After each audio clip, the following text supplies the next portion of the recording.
I get to the book. I've done an art book. I'll get to the book and explain what I think's going on. Then what I'm going to play for you is "O Holy Night."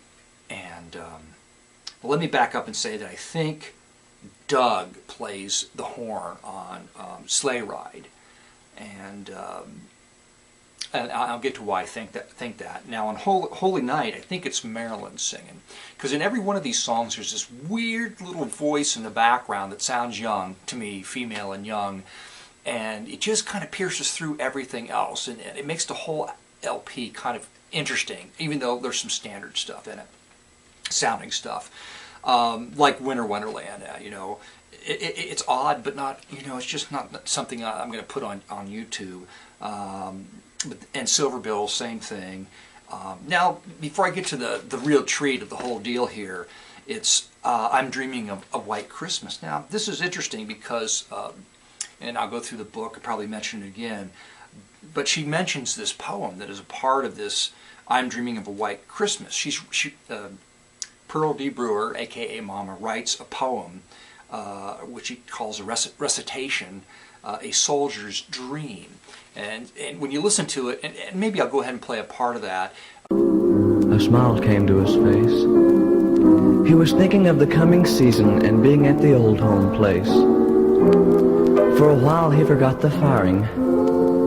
He forgot the rain and the mud and the night. Yes, for a while he even forgot all the ugly. And for a while everything was just right.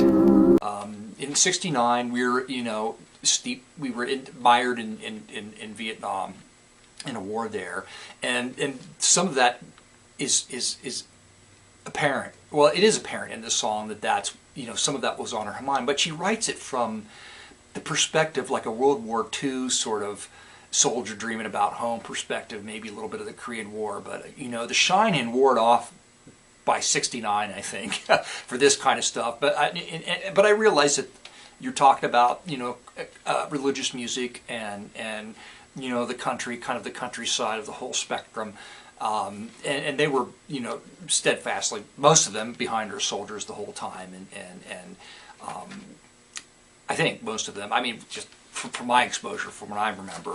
So that's what, but it's still kind of like outdated. So she writes this poem, and she puts it's interesting, and I note in here that in my book that she's written copyrighted by Pearl D. Brewster, October 1969. So she was really proud of this poem. In my perspective, is she's worried that somebody was just going to steal it.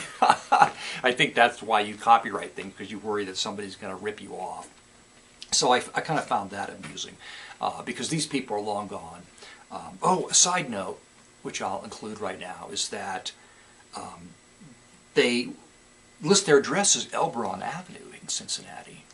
Well, I looked up the address, and as Small World would have it, it's within 2.5 blocks of where my wife grew up at, and where her parents still live. And my wife thinks that her sister may have dated Doug, the horn guy.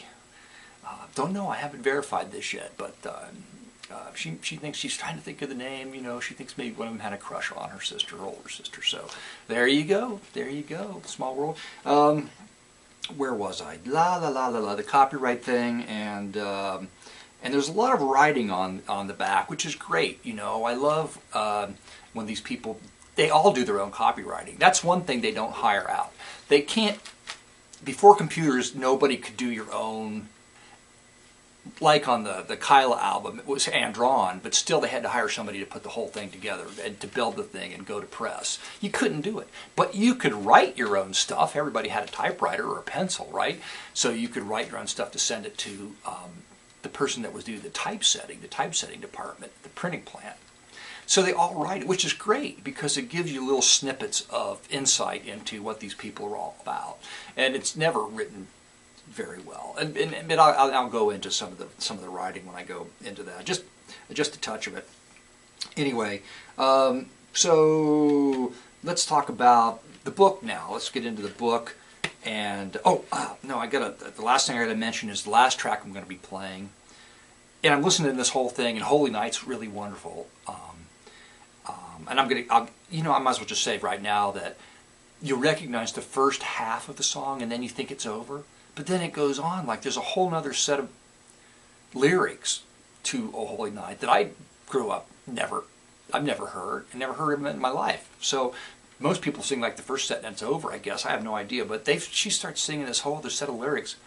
And I haven't researched it, so maybe they exist or maybe they made them up. I have no idea, but I can't understand anything she's singing. And it's like subtly wacky, so you'll enjoy that. At least I enjoyed it. Hopefully you'll enjoy it.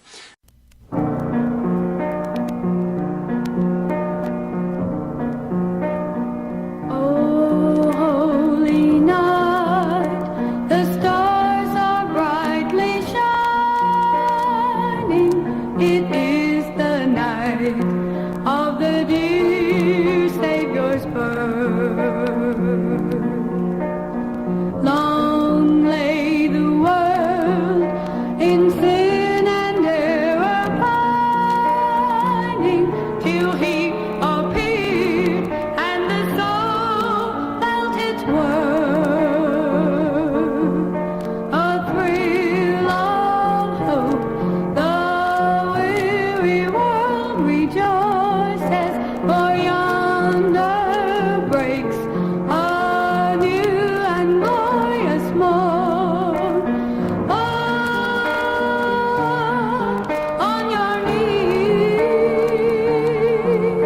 oh, hear the angel voices. Oh, night divine,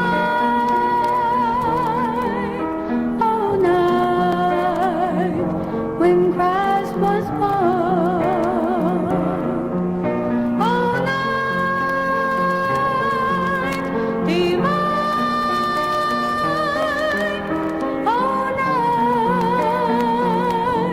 oh, night divine.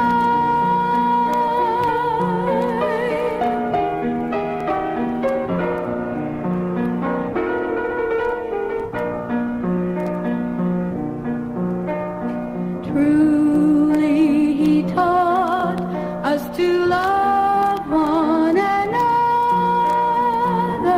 His law is love and his gospel is peace. Chains shall he break, for the slave is our brother, and in his name all oppression will cease. Sweet hymns of joy in grateful chorus raise we, let all within us praise his holy name.